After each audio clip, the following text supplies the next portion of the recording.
Imagine standing on the deck of a massive British military vessel. Oh, setting the scene right away. Yeah, yeah. So it's the early 19th century. You're navigating toward this really rugged, mountainous island in the South China Sea. Right.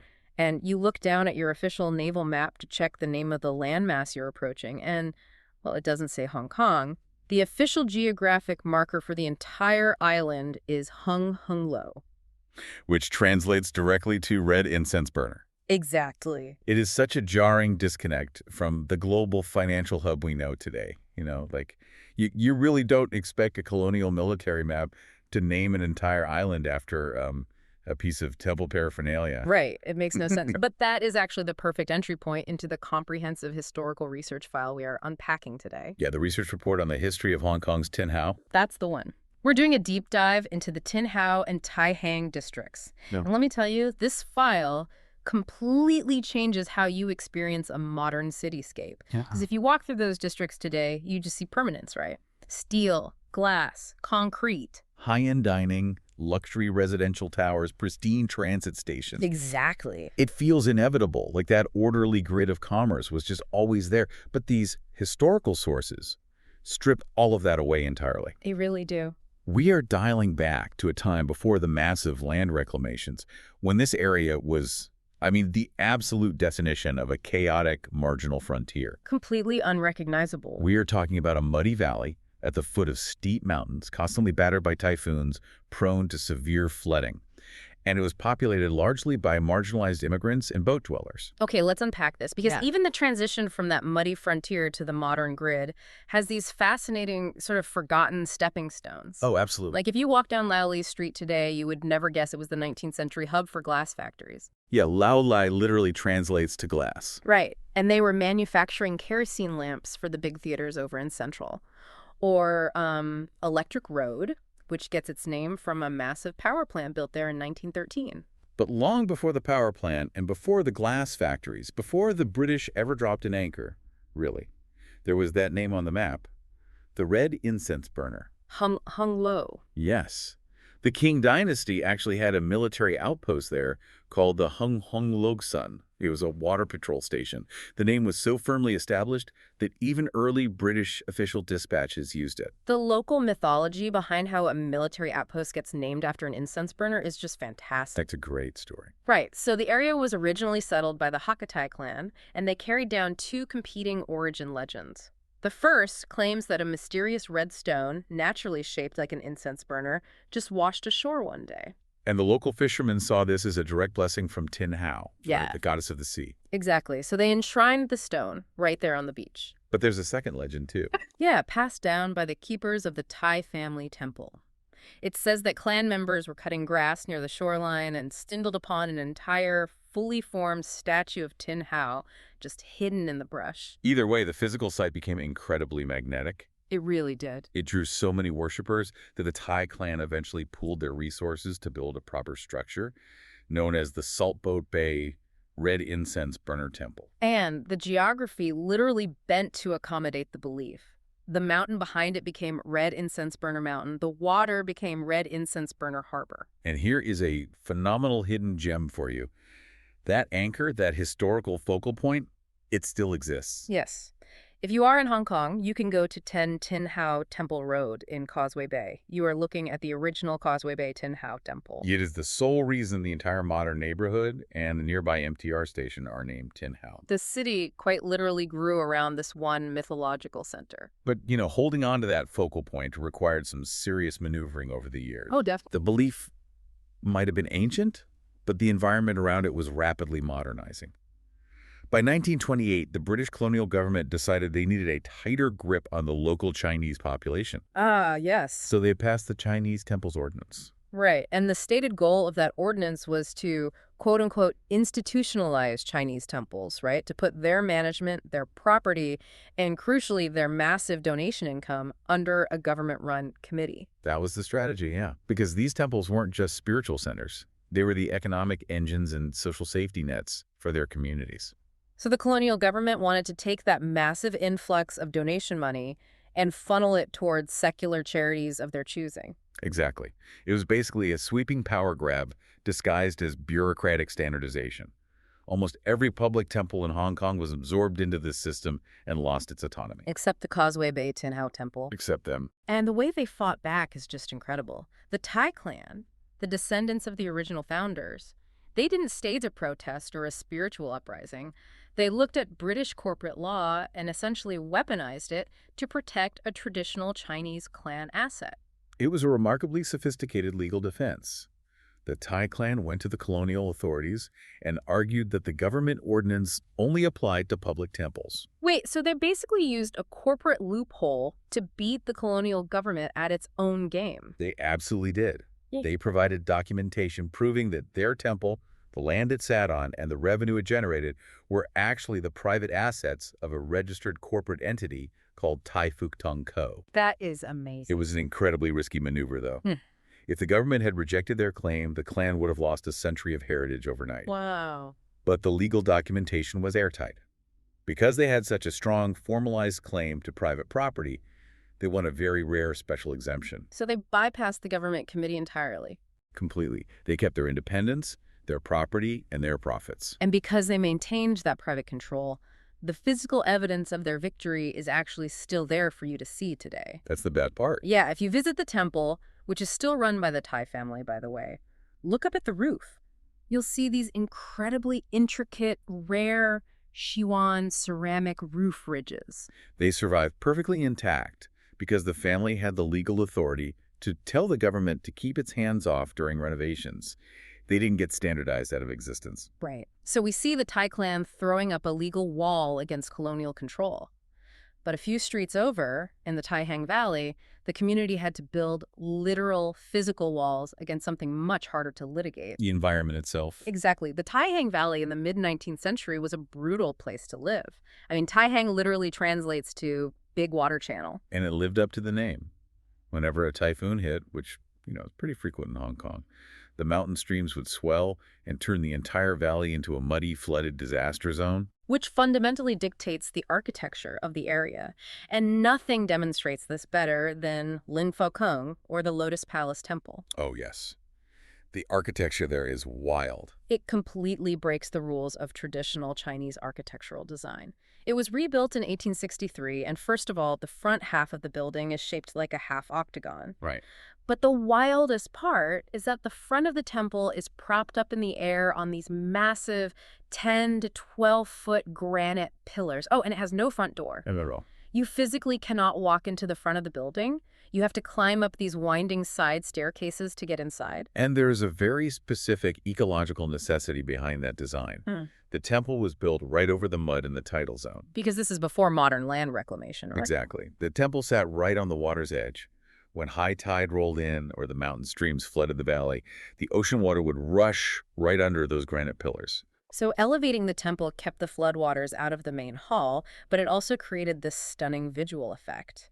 At high tide, the temple looked like it was actually floating on the water. And that's where the name comes from. The engineering served a dual purpose. It was a functional defense against floods and a powerful religious metaphor. Ah, the lotus. Right. It made the structure look like a floating lotus flower rising pure and pristine out of the mud, which is the ultimate symbol of Guanyin, the goddess of mercy, to whom the temple is dedicated. And the dedication to the goddess of mercy is particularly poignant when you look at who actually funded this massive 1863 rebuild. Yeah, this part is heavy. We really cannot understate how horrific the 1860s were in mainland China. The Taiping Rebellion was raging, and it remains one of the bloodiest civil wars in human history. Tens of millions of casualties. The societal collapse was absolute. Huge waves of refugees fled south into Hong Kong, desperate for any safe harbor. And many of them crowded into that muddy, precarious Tai Hang Valley. They had lost their homes, their families, their entire way of life. The historical sources suggest that the funding to rebuild Lin Fa Kung came largely from the meager donations of these traumatized refugees. Wow. So this space transformed from a small private shrine into a massive public trauma shelter. It was an anchor of psychological safety for people who had barely survived a war, floating above the mud of a foreign valley. It provided a vital sense of continuity when literally everything else had been destroyed. If you want to see this architectural marvel, Lin Fa Kung actually became a declared monument in 2014. Go stand under those massive granite pillars and just imagine the tide rushing in. It's powerful. It is. And inside, look for the ancient Qing Dynasty bell, which was cast in 1865. And make sure you walk to the back hall. The temple isn't just built near the mountain. The back hall is literally built directly onto a giant natural boulder called the Lotus Stone. It is a brilliant fusion of nature and architecture. But, the thing about floodwaters is that even after they recede, the danger isn't gone. Right, because solving the floodwater issue creates a secondary problem. When the tide goes out or a typhoon passes, you are left with a valley full of stagnant pools. Exactly. And here is where it gets really interesting. The year is 1880, and Tai Hang is hit by a devastating string of disasters. One after another. First, a massive typhoon tears through the valley. Shortly after, a giant python slithers into the village and starts devouring livestock. Terrifying. The villagers manage to hunt it down and kill it. But the next morning, the python's body mysteriously vanishes. Just gone. And immediately following that, a deadly plague breaks out, sweeping through the village with a terrifying mortality rate. The village elders were desperate. The mythology that evolved to explain this trauma was that the python they killed was actually the son of the Dragon King. Ah, so the plague was revenge. Right. The plague was the Dragon King's revenge for the murder of his son. According to a dream an elder had, the only way to appease the spirits and stop the plague was to build a massive fire dragon and dance it through the village over 3 consecutive nights during the Mid-Autumn Festival. Accompanied by the deafening roar of firecrackers. Naturally. And according to the legend, it worked. The plague stopped. But if we look at this through a modern epidemiological lens, this quote-unquote plague following a massive typhoon in a muddy, low-lying valley was almost certainly an outbreak of cholera or malaria. Without a doubt, the valley would have been a perfect breeding ground for mosquitoes and waterborne pathogens. And their spiritual solution, the fire dragon, is actually a mechanical marvel of public health. It really is. We are talking about a dragon that was 220 feet long, constructed entirely out of hemp and pearl grass. But the crucial element is what they stuck into the grass, right? The villagers pierced the dragon's body with thousands upon thousands of 45-centimeter-long incense sticks. Exactly. But these weren't just standard, sweet-smelling temple incense. Right, they weren't just making it smell nice. Far from it. These specific incense sticks were heavily rich in sulfur and potent traditional medicinal herbs. So you have a 220-foot mass of burning sulfur and herbs, accompanied by thousands of firecrackers going off simultaneously, which produces massive clouds of sulfur dioxide. Wait, so they basically constructed a massive, village-wide mobile fumigation device. They absolutely did.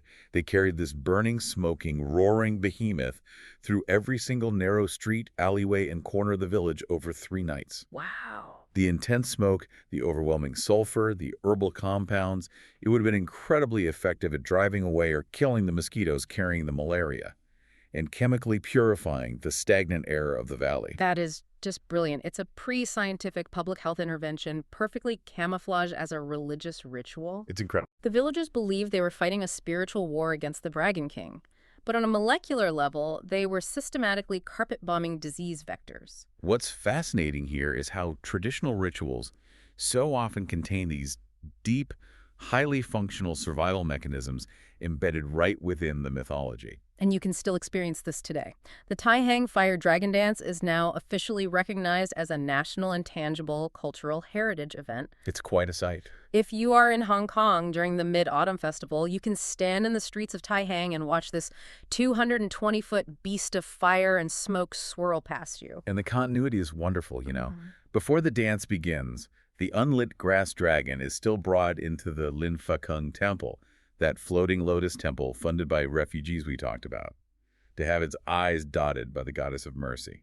But there is a modern tension to that ritual now, isn't there? Traditionally, on the final night of the festival, the ritual concluded with a ceremony called Dragon Returning to the Sea. The villagers would carry the burnt-out, smoke-soaked dragon down to the Causeway Bay typhoon shelter and throw it directly into the ocean.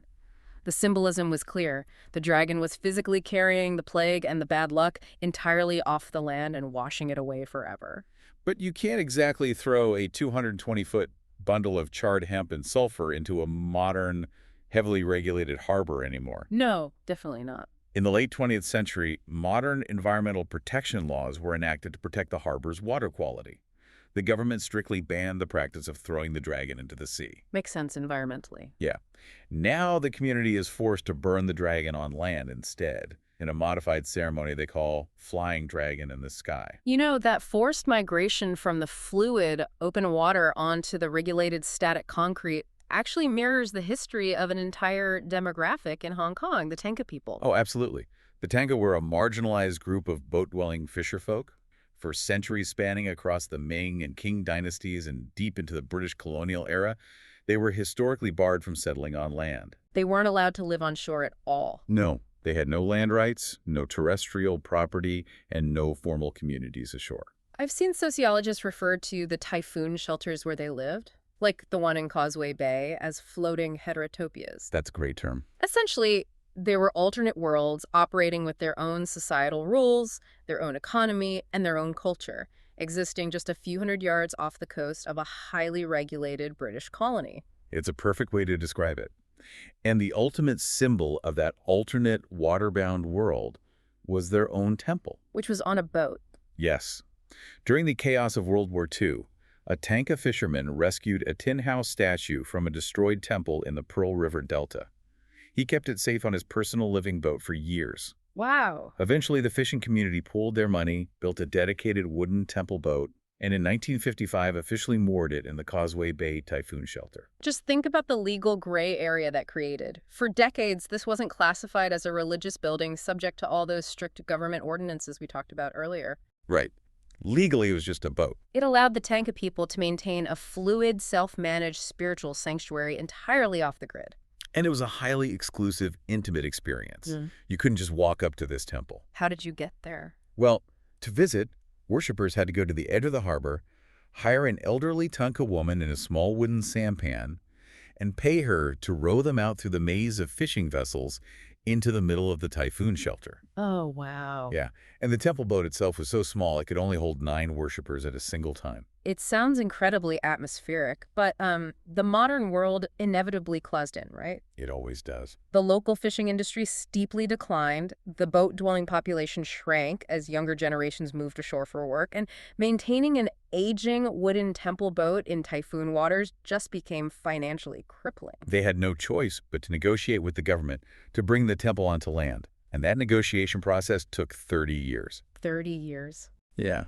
It wasn't until 2023 that the temple finally came ashore. They built this striking boat-shaped wooden temple on an empty concrete lot at 111 Victoria Park Road, right next to a modern fire station. And it wasn't cheap. No, it cost 10 million Hong Kong dollars just to prepare the land and construct the building. It is an architectural achievement, but reading through the sources, I kept wondering about the human cost. What did that community actually lose when they finally pulled their goddess out of the water? This raises an important question, and it's the painful core of this specific story. Yeah. The research file includes a very candid interview with the temple's chairman, Lin Fa Kung. He's 62 years old, a maintenance worker who grew up in that typhoon shelter. Okay. And despite achieving this massive 30-year milestone of getting a permanent legal land temple, his primary emotion wasn't triumph. It was deep emotional conflict and guilt. Wait, he felt like he had betrayed his heritage to save the statue? Yes. He talked at length about how much he missed sitting on the bow of the temple boat on the water, watching the sunrise. He felt a profound, lingering sense that he hadn't properly guarded the deity by taking her off the ocean and putting her on the concrete. That is heartbreaking. It's a poignant example of how modern bureaucracy and urban development inevitably absorb and neutralize these fluid marginal cultures. They successfully saved the physical idol, but they sacrificed the living, breathing maritime connection that defined who they were. Yeah. If we connect this to the bigger picture, what we see across all these historical layers is how human belief is rarely just about training for good luck. Right. In a harsh environment, belief acts as an active, vital, ecological, and political survival tool. We see the Hakka clan using corporate legal frameworks to fight off colonial absorption. We see the traumatized refugees of the Taiping Rebellion building a floating psychological sanctuary. Exactly. We see the villagers of Tai Hang deploying a mythical fire dragon as a literal public health intervention to survive a malaria outbreak. And we see the Tanka people carving out an off-the-grid floating sanctuary to survive centuries of societal exclusion. So what does this all mean for us today? I think it means we have to acknowledge the heavy cost of modernization, because as the city develops and the mud gets paved over, these desperate, ingenious survival tactics get transformed. They do. The Causeway Bay Temple gets surrounded by luxury high-rises. The Fire Dragon becomes a highly regulated, schedule-bound tourist event. The temple boat gets hauled onto a concrete lot next to a fire station. They survive, but they become static. The edges get sanded down by the very city that grew up around them. They lose that raw, dynamic friction with the natural environment that forced their creation in the first place. It completely changes how you experience a city. You realize you aren't just looking at buildings or tourist sites, you are looking at the scars of old battles between humanity, nature, and government bureaucracy. Beautifully put. Well, thank you so much for guiding us through this incredible historical file. It's been absolutely illuminating to dig into the mechanics of how this district survived. It's been a pleasure to unpack it with you. There's always so much more beneath the surface if you know where to look. And thank you for joining us on this deep dive into Tin Hau and Tai Hang. Before we go, I want to leave you with one final thought drawn from these sources.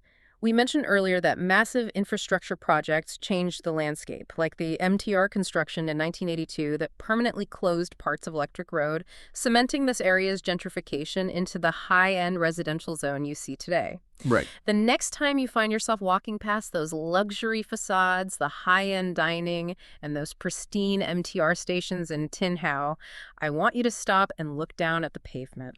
Consider that the concrete you are standing on is literally built over the muddy, typhoon-battered shores, where refugees, marginalized boat people, and plague survivors desperately fought for their existence, armed with nothing but burning incense, legal loopholes, and incredible resilience. Keep questioning the world around you, and we'll catch you on the next deep dive.